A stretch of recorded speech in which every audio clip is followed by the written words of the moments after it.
Alors, dans le contexte de la session d'écho de cet été, sur le thème de la délivrance,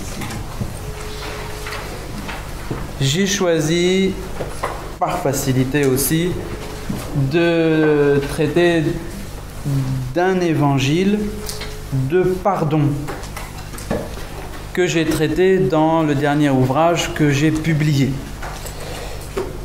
Donc je vais vous faire une lecture orale de ce que j'ai écrit. Au moins, certains pourront dire qu'il y a au moins un chapitre qu'ils ont compris.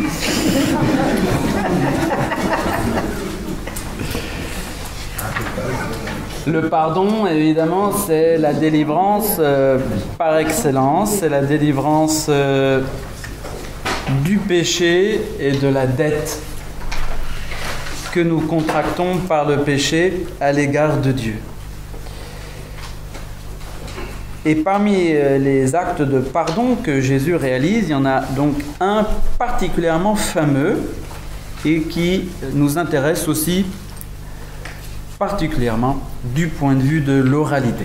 C'est la fameuse scène de la femme adultère. C'est un récitatif hyper connu, extrêmement émouvant, parce que très dramatique, que tout le monde connaît, mais je suis bien certain que presque personne ne comprend. Je sais bien qu'on a tous tendance à croire que l'on comprend, mais la réalité, c'est que dans le fond, on ne comprend pas. Et qu'on ne comprend que ce que l'on veut comprendre. Mais la réalité du texte n'est pas simple du tout, et c'est bien pourquoi elle mérite d'être étudiée.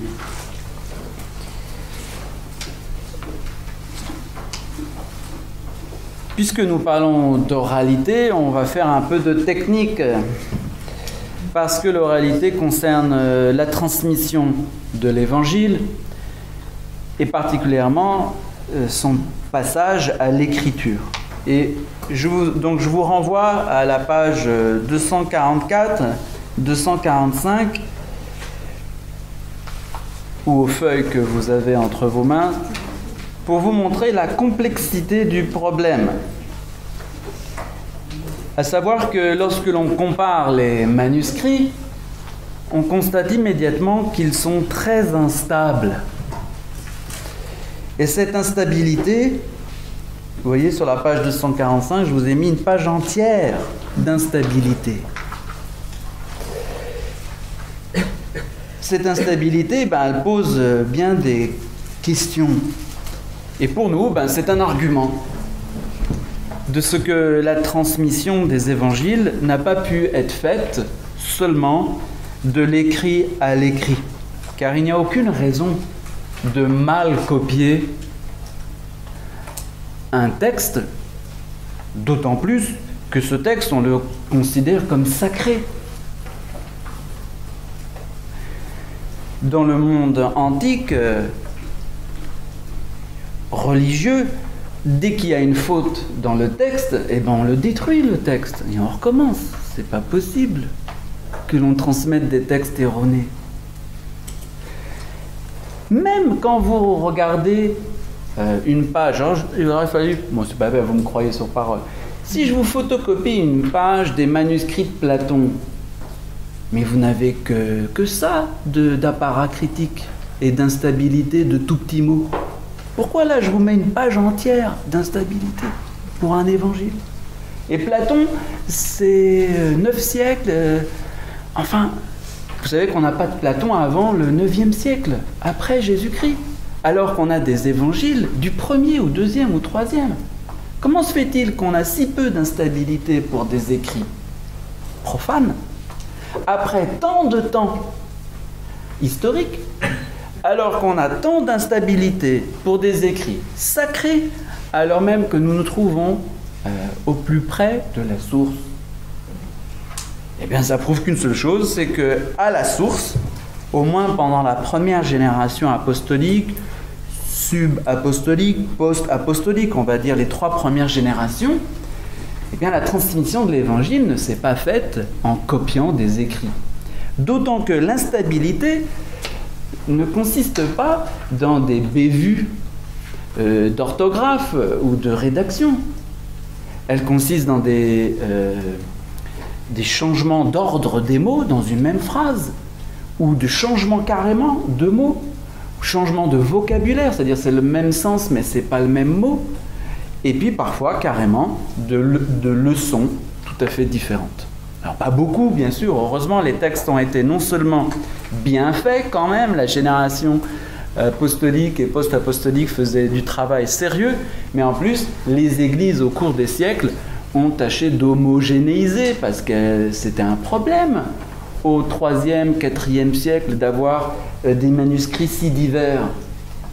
Le travail d'Eusèbe, de Jérôme et d'autres a été de raboter le plus possible. Si bien que quand nous, là, on parle de nombreuses irrégularités, on parle de ça après un travail lui-même d'homogénéisation qui a duré pendant des siècles. Alors, ça veut dire comment c'était au début? Ben, c'était 10 fois plus. La péricope de la femme adultère est justement un cas typique.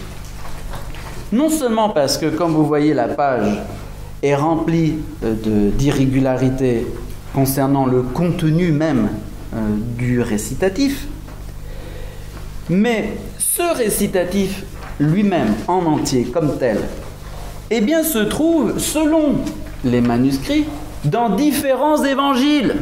C'est plus simple. Eh oui. D'abord, on est un peu étonné donc de sa transmission. Quand on se penche vers les manuscrits dits orientaux, c'est-à-dire les manuscrits grecs, du côté donc de Césarée et au-delà, et même des manuscrits syriaques, dont la Péchita, dont pourtant je me sers comme d'une base solide, eh bien la péricope de la femme adultère est absente. Voilà, c'est clair. Et puis quand on se tourne vers les familles occidentales, qu'elles soient grecques ou latines, un coup sur deux, elle est aussi absente. Donc, on a une péricope fantôme. Elle apparaît parfois, elle disparaît beaucoup. Mais en même temps, les plus anciens manuscrits ont la péricope de la femme adultère. Pour prendre des auteurs aussi vénérables que sont Ambroise, Augustin, Jérôme, ils donnent le texte de la femme adultère. Et quand on se penche vers le grec, on l'a dans le fameux Codex de Bèze, c'est-à-dire la copie de ce qui était supposé être l'évangile d'Irénée à Lyon, qui n'est plus à Lyon, qui est en Angleterre, parce qu'elle a été piquée par un certain Bèze au moment des guerres de religion. Donc on l'appelle désormais Codex de Bèze, mais on devrait plutôt l'appeler Codex de Lyon, ou même Codex d'Irénée, parce qu'il n'y a aucune raison que la tradition qui considère que c'était la copie d'Irénée fût fausse. Le lectionnaire a pu être piqué parce qu'il était carrément mis dans une chasse à l'intérieur de l'église de Lyon. Et donc c'était facile à voler, quoi. Mais ça veut dire que le lectionnaire était vénéré comme étant apostolique. C'est un lectionnaire très intéressant parce qu'il possède une version grecque et 2 versions latines qui en plus... Eh bien, il s'y trouve le fameux récitatif de la femme adultère. Or, avec Irénée, on est au IVe siècle. 2e siècle, pardon. Et donc, parce qu'en effet, je suis en train de me dire, mais comment je vais suivre mon raisonnement, parce que je voulais dire, et donc à l'époque apostolique. On est dans la période post-apostolique. Donc, si Irénée a connu Polycarpe et si Polycarpe était effectivement un familier de Saint Jean, on est donc vraiment dans la génération post-apostolique ou post-post-apostolique. Donc on a ici des preuves que le récitatif ou la péricope de la femme adultère remonte sans aucun doute à la période apostolique au sens large du terme. Alors le problème, c'est qu'on ne le trouve pas toujours à la même place. Nous, on le connaît dans l'évangile de Jean. Sauf que il ne faut pas être particulièrement brillant pour s'apercevoir que le récitatif coupe un discours de Jésus en deux. Donc, ce n'était pas sa place originelle. Mais dans les autres leçons manuscrites, eh bien, on le trouve chez Luc. Et dans d'autres leçons manuscrites, on le trouve bien chez Jean, à l'endroit convenu, mais souvent on le trouve à d'autres endroits de Jean. Il se déplace. Donc, je ne vais pas vous faire la liste. Tout ça pour dire que cet évangile a été manifestement ajouté après la récitation typique de l'évangile et après sa mise par écrit. Ça veut dire que le récitatif de la femme adultère est un récitatif typique oral, c'est-à-dire qu'il sert d'ajout, de complémentation. Il vient pour éclairer quelque chose d'autre. Il nous renvoie au rêve, auquel nous n'arriverons jamais, c'est-à-dire à retrouver la communauté qui était derrière le texte. La communauté qui savait plein de choses qui n'ont pas été écrites. La communauté qui pouvait dire « mais moi j'ai tel récitatif en plus pour éclairer ce que vous dites ou pour peut-être même contredire votre commentaire. » Et donc, il y avait là, on touche du doigt ce qui fait notre objet de recherche depuis toutes ces années.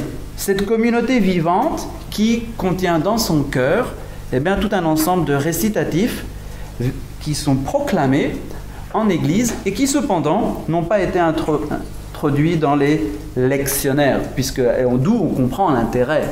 Nos évangiles ne sont pas des chroniques, ils ne veulent pas tout raconter, ils organisent une liturgie. Et cette liturgie, appelle des compléments qui étaient tenus pour oraux. Sachez que d'autres ont considéré qu'une des raisons pour laquelle cet évangile était fantôme, apparaissait, disparaissait, c'est parce qu'il n'entrait pas trop dans les mentalités d'autrefois.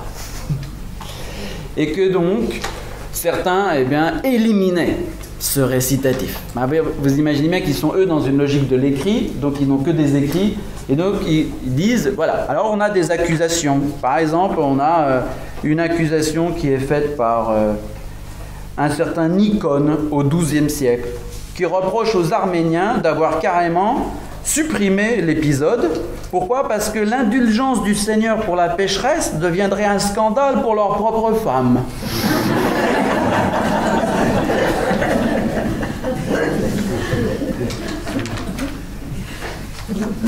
Donc évidemment, on est dans une logique de l'exotérique, ce qu'on dit à tout le monde, et puis l'ésotérique, ce qu'on dit entre nous, Et là, il s'agit d'un problème de vie sociale.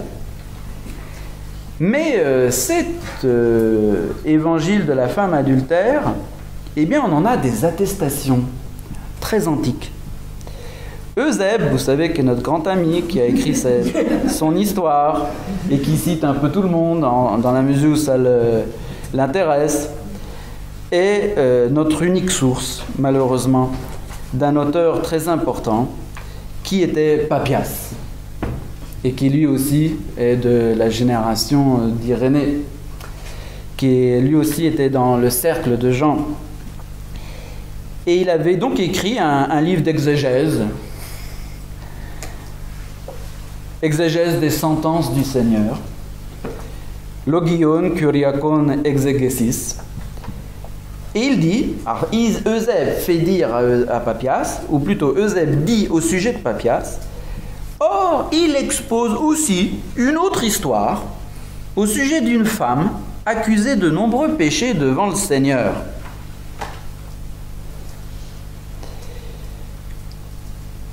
Alors certains, bien sûr, l'esprit critique a considéré qu'enfin ça n'avait rien à voir avec la femme adultère. Bon. Sauf que dès l'époque même d'Eusèbe, on a des gens qui disent qu'il s'agit de la femme adultère.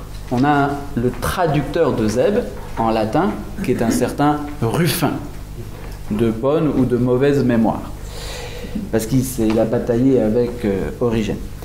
Et lui, il dit que Eusèbe, citant Papias, se réfère à la femme adultère. Papias est mort en 125. Donc le récitatif est apostolique. Mais Eusèbe dit plus que ça. Il dit, or il expose aussi une autre histoire au sujet d'une femme accusée de nombreux péchés devant le Seigneur, que renferme l'Évangile selon les Hébreux. Ah, ici c'est intéressant. C'est que c'est Eusèbe qui ajoute ça. C'est pas Papias. Pour Papias, le récitatif de la femme adultère appartient à la tradition apostolique. Lui, il ne connaît pas la distinction évangile de machin chose et évangile de machin truc. Non, il n'y a qu'une tradition vivante. En revanche, à l'époque d'Eusèbe, il y a désormais des évangiles en grec et il y a des évangiles en hébreu.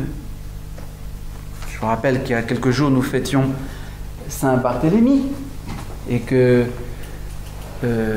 Barthélemy a évangélisé le nord de l'Inde et qu'au IVe siècle, lorsque l'église d'Alexandrie envoie à la demande des Indiens un docteur, un certain Pantène, et qu'il arrive en Inde, il découvre un évangile en hébreu, apporté par Barthélemy. Donc Eusèbe sait qu'il y a des évangiles en hébreu.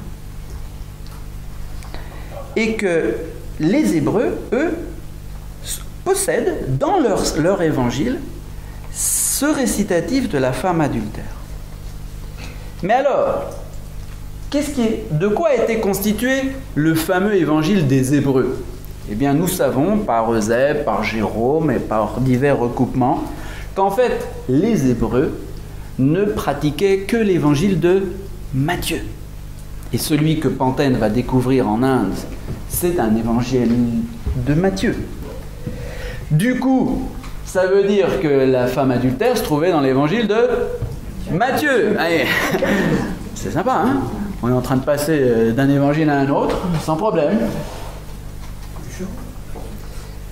Le lectionnaire de Matthieu. Et nous savons, du coup, que la péricope en question se trouvait dans l'évangile de Matthieu, en hébreu, et que donc le récitatif était connu en hébreu au sens large, en tout cas en langue sémite. Donc on ne peut pas considérer que le texte que nous avons en grec soit le texte original. C'est QFD. Non. On possède aussi un petit manuscrit de bibliothèque, minuscule 1006, qui dit dans sa marge, au moment où, dans l'évangile de Jean, au moment où apparaît, je crois que c'est dans Jean, au moment où apparaît l'évangile de la femme adultère, et bien que ce chapitre est aussi dans l'évangile selon Thomas. To kefalayon tutu tu kata Thoman evangeliu estin. Ah, donc il y avait un évangile de Thomas. Alors nous possédons un apocryphe qui porte aussi ce titre. Mais étrangement, il n'y a pas le récitatif de la femme adultère. Donc, et c'est pas du tout le style. Pour le coup, notre apocryphe n'a rien à voir avec un évangile, en fait. Donc, il y avait aussi un évangile de Thomas. Peut-être que, moi je pense, c'était le même que l'évangile des Hébreux. C'était un Matthieu. Pourquoi? Parce que Thomas est la figure éminente de tous les aramophones. Thomas, c'est le Pierre des araméophones. Voilà. Thomas et Pierre, c'est la même chose. Pierre, c'est pour les Occidentaux, et Thomas, c'est pour nous. C'est vraiment la grande figure. Thomas, à qui a accompagné Barthélemy, donc il a couvert tout ce qu'ont fait les autres, et il a fait plus que tous les autres. Donc Thomas, c'est la grande figure des araméophones. Donc moi je pense que ici l'expression évangile de Thomas, ça devait être un évangile hébreu, plus ou moins équivalent à celui des Hébreux, c'est-à-dire le Matthieu. Nous avons une attestation chez Didyme l'aveugle. Vous ne connaissez peut-être pas Didyme l'aveugle. C'est un père de l'Église qui est mort qui s'est reposé dans le Seigneur en 398 et qui dit aussi que la femme adultère se trouve dans certains évangiles. Entendez par certains évangiles, pas certains manuscrits.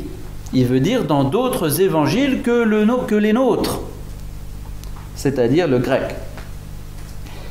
Enfin aussi, dans un ouvrage qui s'appelle la Didascalia Apostolorum et qui date du IIIe siècle et que l'on sait être une traduction directe du syriaque et qui était utilisée par ceux que l'on appelle les hérétiques, eh bien, contenait aussi le récitatif de la femme adultère. Ils sont hérétiques par rapport aux Occidentaux.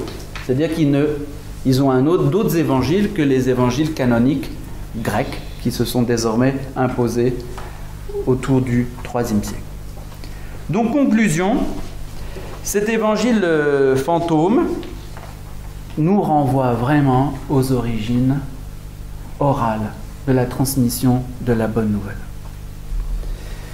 Puisqu'il est présent dans une communauté vivante, aussi antique que presque la génération apostolique, que même il a été porté dans une langue sémite, avant d'exister sous les seules versions que nous possédons aujourd'hui, et qui sont des versions grecques.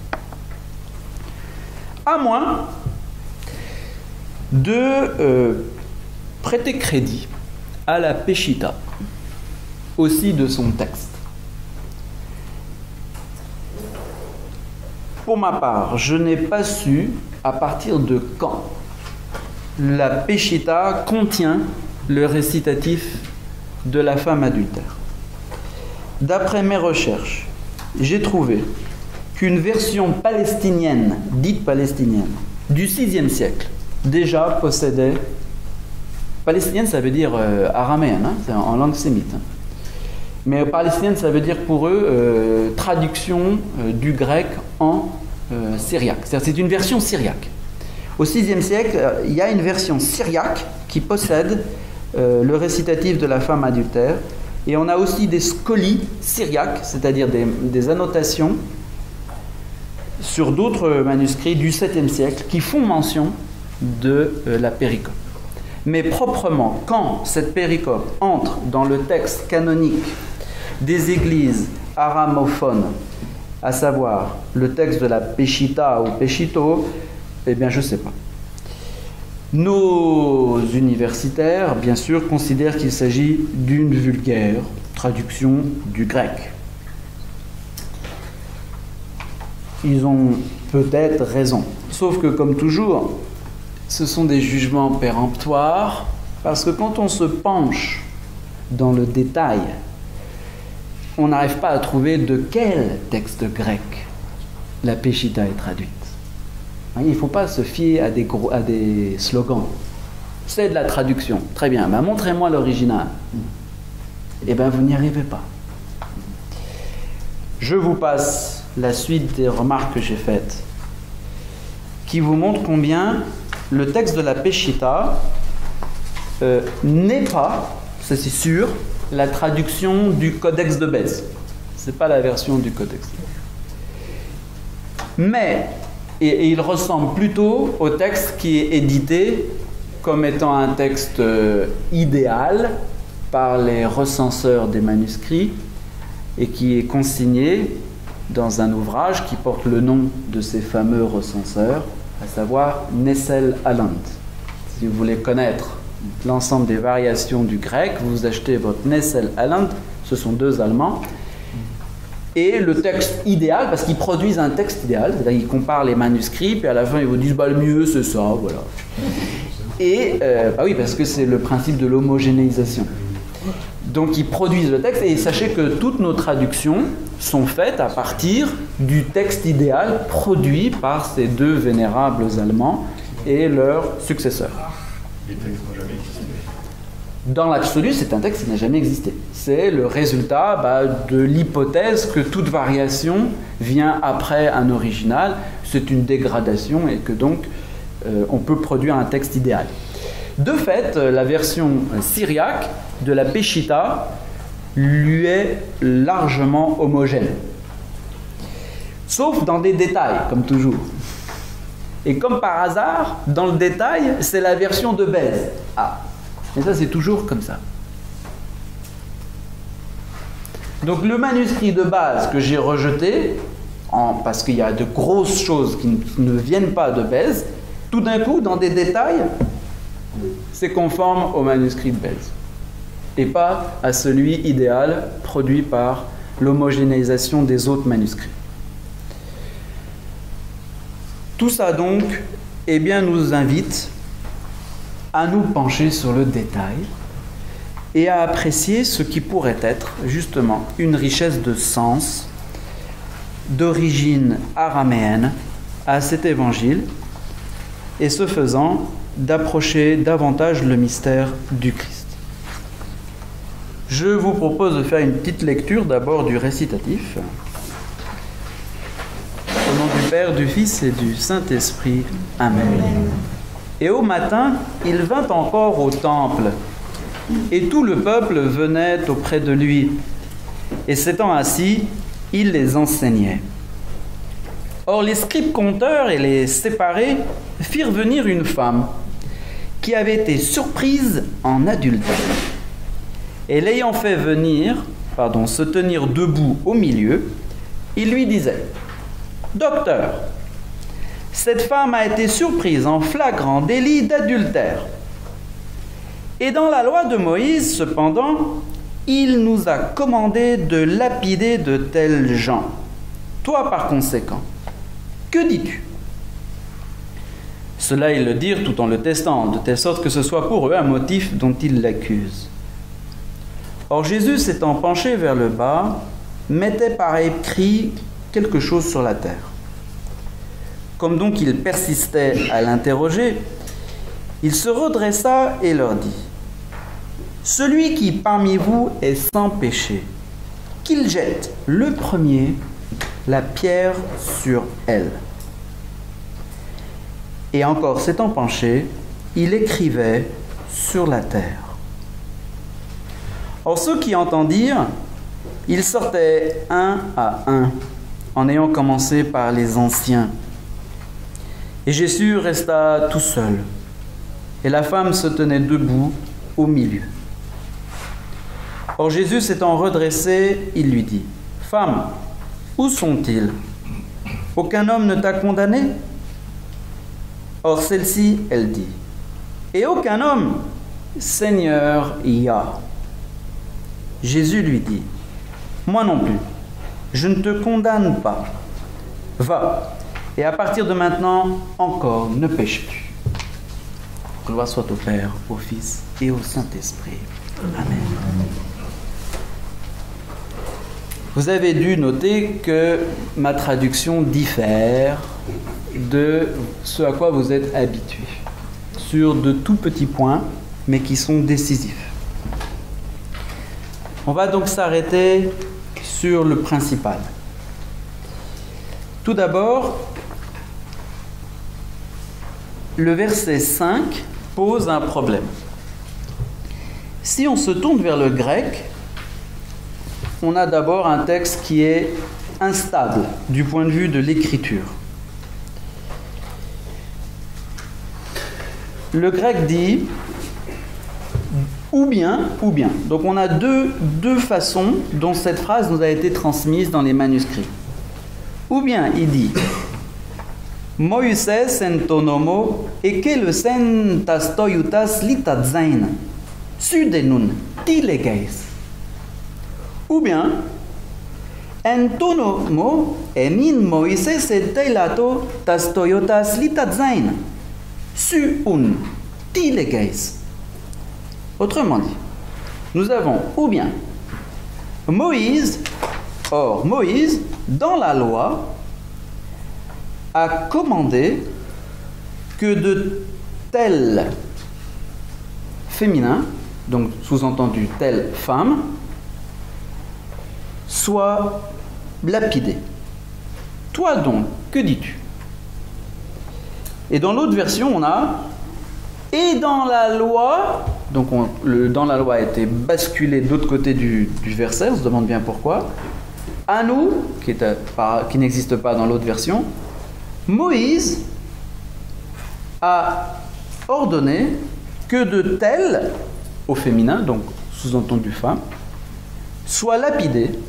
Toi donc, que dis-tu? Vous voyez, comme il y a des petites variantes, on ne voit pas pourquoi on changerait. Il y a des grosses variantes, des déplacements de morceaux, il y a des ajouts, et puis quand c'est la même chose, il y a des petites variantes. Donc ça ne peut pas être du copiage, enfin, c'est pas possible. Ça veut dire que à l'origine, eh bien, on dictait en araméen et on écrivait en grec. C'est tout, il n'y a pas d'autre explication. Avant qu'on arrive à du copiage d'écrit. Et donc on a des manuscrits divers, sources. Dans la version grecque que dans les deux versions grecques que je vous ai citées, qui commande quoi? C'est Moïse qui commande, soit à nous, soit en général au peuple de Dieu, de lapider qui? De telles femmes. Vous êtes d'accord? Eh bien, c'est pas ce que dit la Péchita. Dans la Péchita, il est dit que dans la loi de Moïse, quelqu'un, qui n'est pas cité, nous a commandé de lapider de tels, et c'est pas un féminin. Toi, par conséquent, que dis-tu? Donc on a ici un cas très précis de discrepanza, de différence de texte marquant, qui peuvent pas être, on peut pas traduire, ça peut pas pu être tiré du grec, ça. On a donc une autre version de la phrase, proprement dite, une autre version. Qui est celui qui commande à ce moment-là? Évidemment, c'est Dieu qui est sous-entendu. Et qu'est-ce qui est plus pertinent? Moïse ou Dieu qui commande? Eh bien, c'est Dieu, évidemment. Nous, on est habitués à ce que Moïse commande, mais enfin, c'est bien Dieu qui commande à Moïse de commander au peuple. Donc vous avez, dans la version syriaque, une approche théologiquement davantage fondée. Et où c'est Dieu lui-même qui commande dans la loi de Moïse qu'il a remis, parce qu'il le lui a remis. Et il commande quoi? De lapider de tels. En araméen, vous ne pouvez pas savoir si c'est un masculin ou un féminin. C'est en général, de tels. En grec, c'est les telles femmes. Mais est-ce que c'est vrai? C'est faux! Réveillez-vous! Eh oui! Dans un cas de flagrant délit, en principe, on a vu les deux. On a eu le temps d'attraper les deux. Et donc, ce que dit le grec est faux.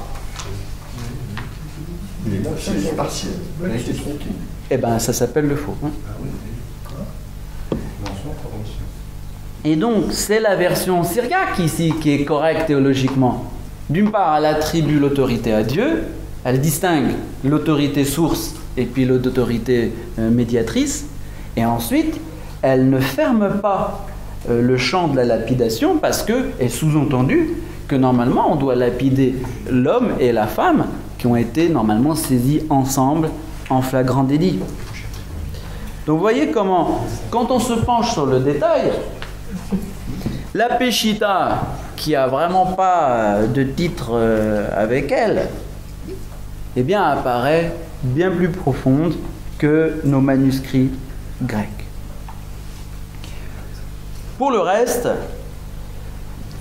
vous savez que c'est un grand mystère que cette scène, au cours de laquelle Jésus écrit sur le sol. La Peshitta ne nous dit rien, je vous ai cité le texte. En revanche, il y a plein de scolies ou d'ajouts qui se trouvent sur les autres manuscrits. Alors je vous en ai cité pas mal. J'ai mis le codex arménien qui dit qu'il écrit sur la terre afin de leur révéler leurs péchés. Et il voyait leurs nombreux péchés sur la pierre. Voilà. Ou encore dans l'évangile de Barnabé, un autre apocryphe, ils disent que Jésus faisait un miroir du sol dans lequel chacun voyait ses propres péchés. Et dans le codex de Bèze, il précise qu'il écrit avec son doigt todactylo catégraphène. D'ailleurs, c'est catégraphène, c'est pas simplement écrire, c'est graver. Alors ici, le doigt, évidemment, renvoie au doigt de Dieu, qui a écrit dans la pierre les 10 commandements. Et c'est aussi, on verra, parce que le contexte est sacerdotal, le doigt du grand prêtre, à partir duquel il purifie l'autel et l'expie des péchés. Donc la référence au doigt, la référence aux 10 commandements est sans doute pertinente. Néanmoins, les exégètes, eux, se réfèrent plutôt à une prophétie de Jérémie qui correspondrait bien, en effet, à la scène, à savoir que Jérémie dit à un moment « Un trône de gloire sublime dès le commencement, le lieu de notre sanctuaire, espérance d'Israël, Yehovah, tous ceux qui t'abandonnent seront honteux, ceux qui se détournent seront inscrits dans la terre, car ils ont abandonné la source d'eau vive, Yehovah. » Autrement dit ici, l'inscription est une condamnation. Que donc ça se réfère à Jérémie, que ça se réfère à la thématique de l'inscription des 10 commandements. Certains pensent qu'il écrivait les 10 commandements sur la terre pour sorte que chacun puisse s'auto-juger. Eh bien, nous ne saurons pas plus que ça. Ce sont de bonnes interprétations, mais on ne peut pas en dire davantage. Maintenant, passons au sens proprement de la scène afin de comprendre la dernière irrégularité incroyable du texte. Le sens de la scène, c'est quoi? C'est que on aurait donc pris en flagrant délit un homme et une femme en adultère. Et on présente la femme à Jésus pour qu'il se prononce sur quoi? Sur l'application de la loi. Vous comprenez tout de suite qu'on est en plein piège. Il y a au moins 3 pièges à l'horizon. Le premier, c'est qu'on n'a amené que la femme, et pas l'homme. Donc là, déjà, tout est vérolé. Ensuite, on lui demande de se prononcer sur la loi. Ben, s'il ne dit pas ce qu'il y a sur la loi, il est immédiatement en porte-à-faux. Donc c'est vérolé. Et puis, pourquoi est-ce qu'on viendrait lui demander ça? Au nom de quel droit? Il n'y en a aucun. Et donc ici, vous voyez, on touche au nœud du problème.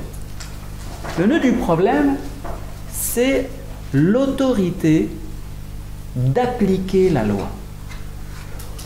Vous notez tout de suite que Jésus a compris que le vrai problème, c'est celui-là. Car à la différence de Daniel, Daniel, il ne fait pas d'enquête. Daniel, lui, on lui a demandé de juger, mais Daniel, quand même, il a fait une enquête. Il est allé vérifier si c'était vrai. Parce qu'au fond, peut-être que tout est faux. Bah oui, puisque l'homme n'est pas là.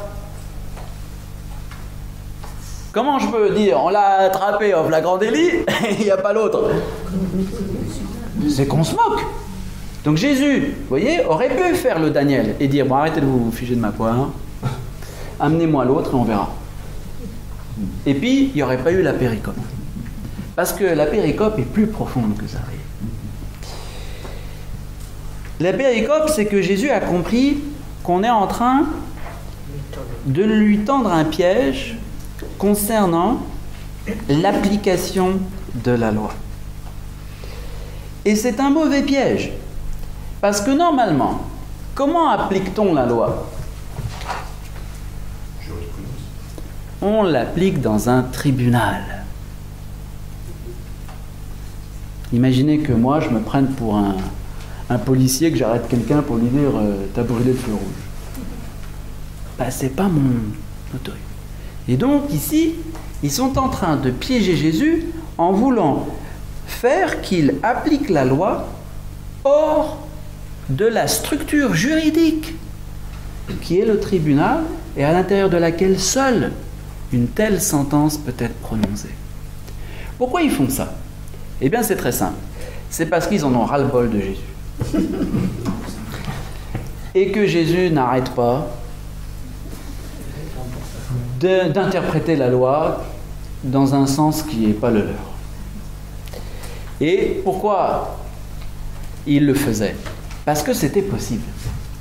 Les préceptes étaient suffisamment lâches ou suffisamment vagues pour que l'on puisse faire un acte de jurisprudence, c'est-à-dire un acte de jugement quant à l'application du cas concret à la règle générale. Et Jésus s'en sortait à chaque fois comme ça, en disant, bah voilà, ça c'est la loi générale, mais moi je vous dis que dans ce cas-là, ça se passe autrement. Donc, qu'est-ce qu'ils ont décidé de faire? De lui présenter un cas où il n'y a pas d'interprétation. Il n'y a pas de possibilité d'interpréter la loi générale. La loi générale s'applique d'elle-même. Et donc, ils attendent de Jésus qu'il fasse comme d'habitude, qu'il interprète la loi. Et donc, qu'il tombe en porte-à-faux vis-à-vis de la loi elle-même. Sauf que Jésus est malin. Il a bien compris qu'il ne peut pas dire autre chose que la loi, et il a bien compris aussi qu'il n'y a pas d'interprétation de la loi, bien que le cas concret soit complètement déjà faux. Donc il aurait pu, comme Daniel, dire bah, le cas concret ne s'applique pas à la loi, donc je n'applique pas la loi, allez faire ça. Mais Jésus surtout veut délivrer un message théologique. Et donc au-delà de la controverse de Rabbi, il veut les conduire à la profondeur et à une révélation sur lui-même.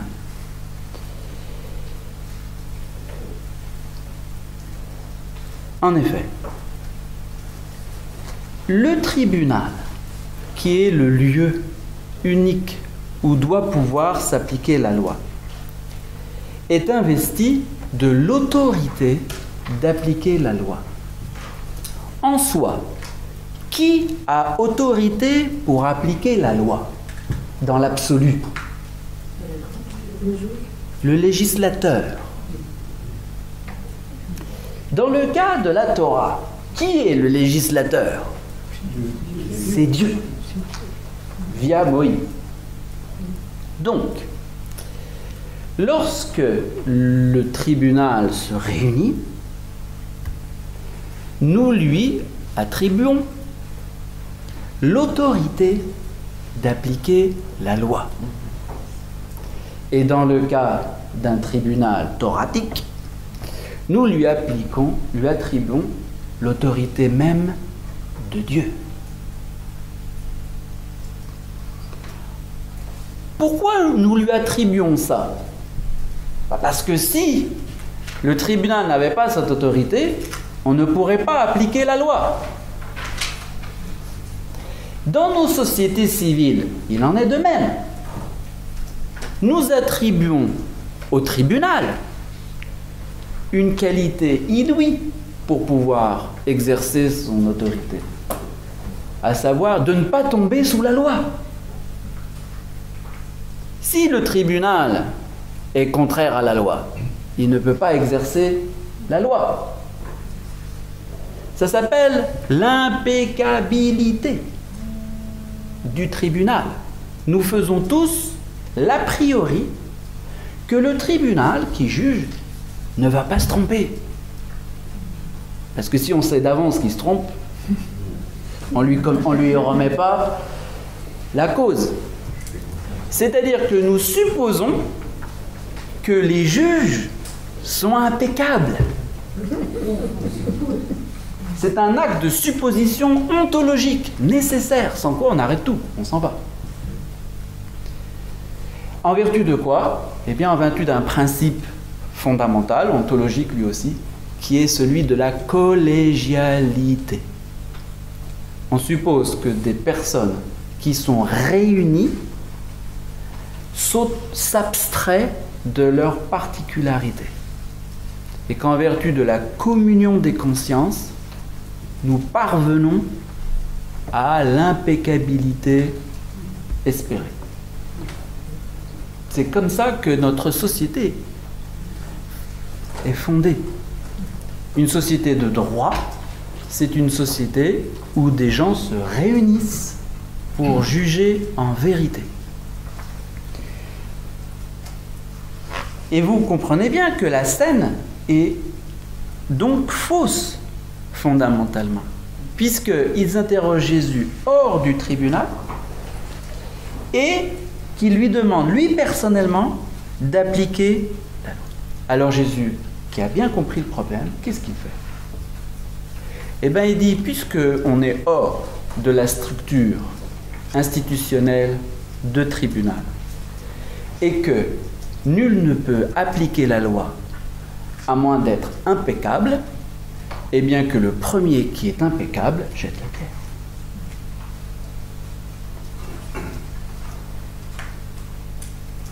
Et bien sûr, personne n'est impeccable tout seul. Dans la société de droit, nous faisons un acte de foi énorme, un acte de foi ontologique, car nous espérons et proclamons que lui, le tribunal, est impeccable. Et donc Jésus demande tout simplement à chacun d'agir en vertu de sa propre impeccabilité s'il veut appliquer la loi. Et tout le monde se désiste, ce qui est tout à fait normal. D'où la conclusion. Elle était au milieu donc d'un cercle virtuel, mais qui n'existe pas. Elle était au milieu, toute seule, avec Jésus. Or Jésus, lui, il est impeccable. Donc qu'aurait dû faire Jésus? Prendre la pierre et la lui jeter sur le crâne. Mais voilà, Jésus n'est pas venu pour ça. Et ce qui est incroyable, c'est que le texte syriaque fait dire à la femme pécheresse ce mystère-là. En effet, dans le texte syriaque, comme vous m'avez entendu le lire, la femme dit « Aucun homme, sous-entendu, ne m'a condamné. Seigneur, Yah. » Quoi? Elle prononce le yod, qui est le résumé du tétragramme. Elle ne dit pas Seigneur seulement. Monsieur, elle ne dit pas seulement Monsieur, comme c'est le cas dans les textes grecs. Dans tous les textes grecs, c'est Monsieur, Kyrie, ou Deis Kyrie, nul Monsieur. Mais le texte syriaque ne dit pas Monsieur, il ne dit pas Mar, il dit Maria. Alors là, il y a deux solutions. Ou bien le texte est délirant, ou bien il est magnifique. De deux choses. D'abord, c'est un peu problématique qu'un texte délirant ait perduré 2000 ans. C'est-à-dire que les Araméens aient laissé ce texte-là. S'ils l'ont laissé, c'est qu'ils l'ont considéré magnifique et pas délirant. En grec, il est écrit seulement Monsieur, Kyrie, Seigneur. Pourquoi? Eh bien parce que le grec jamais ne rend l'expression Seigneuria. Jamais. Toutes les fois qu'il y a Seigneuria en araméen, vous avez seulement Seigneur en grec. Donc ça veut dire que non seulement le syriaque ne peut pas être tiré du grec, mais c'est que surtout que le grec est toujours en défaut par rapport au syriaque. Et il n'est pas possible que 2000 ans d'aramophones n'aient pas fait de bon en entendant Maria. Si le texte était faux, ben ils l'auraient corrigé. Ils auraient enlevé le yod, hein, c'est pas long, c'est yod et aleph, hein, c'est quand même 2 lettres, et ils auraient laissé Mar. Personne Mar. Non, personne Seigneur. Mais s'ils l'ont laissé, c'est que pour eux, c'était une tradition authentique. Et pourquoi? Eh bien parce que l'expression Maria, Seigneur Ya, Seigneur de Yehovah, peut s'entendre de deux manières. Elle peut s'entendre dans ce qu'on appelle la forme absolue ou la forme construite. C'est-à-dire, vous pouvez en comprendre Seigneur Ya, où il s'agit à chaque fois du sujet, ou bien vous pouvez le comprendre au sens de Seigneur de Ya. D'accord? Comme un génitif. C'est possible en vertu de la contraction du mot mar, parce que normalement c'est mara au sens absolu.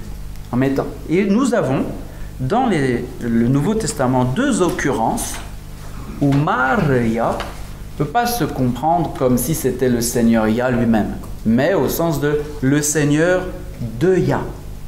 Et c'est ce que dit la femme pécheresse, puisque les rabbins ont demandé à ce type-là de la juger. S'ils lui ont demandé, c'est qu'il est égal à Dieu, puisque les jugements se font au nom de Dieu. Elle s'est dit, les rabbins ont reconnu que ce docteur-là était impeccable. Et qu'en vertu de son impeccabilité, il était capable de la juger en vérité et en légitimité. Donc lorsqu'elle lui dit « Personne, Seigneur Ya », elle veut dire « Personne, Seigneur de Ya ». C'est toi qui es le représentant de Ya. Sauf que, en vertu de l'ambiguïté de l'expression, elle dit quelque chose de plus. Sans doute la femme pécheresse n'a pas vu le Verbe incarné devant elle. Non, non. Elle a vu que Jésus. Mais les chrétiens, eux, en entendant cette péricope, eh bien, ils voient plus qu'un docteur impeccable. Ils voient véritablement Ya, en chair et en os. Et donc, ils font entendre, derrière l'expression de la femme pécheresse, une authentique profession de foi dans le mystère de l'incarnation de Dieu. Et cette incarnation de Dieu, nous savons justement qu'elle n'a pas pour but notre condamnation.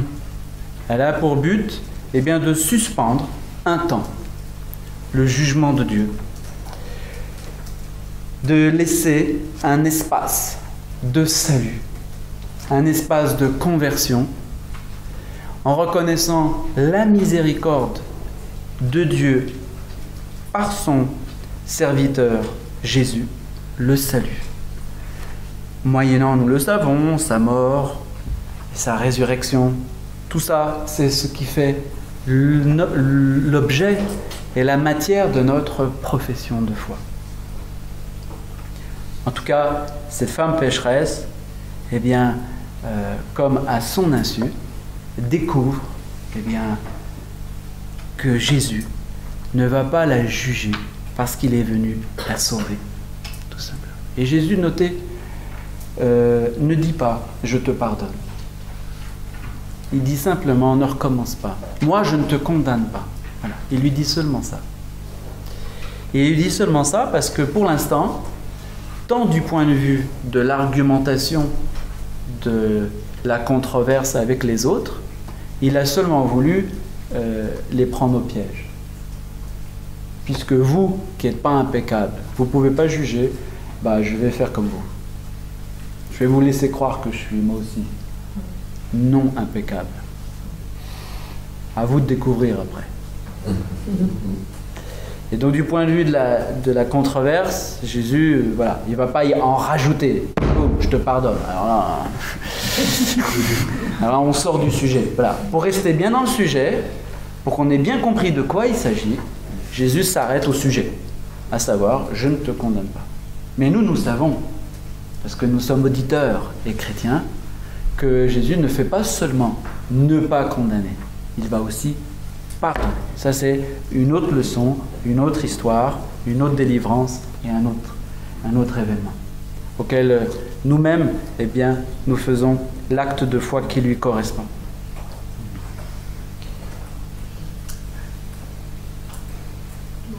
Eh bien, allez dans la paix du Christ.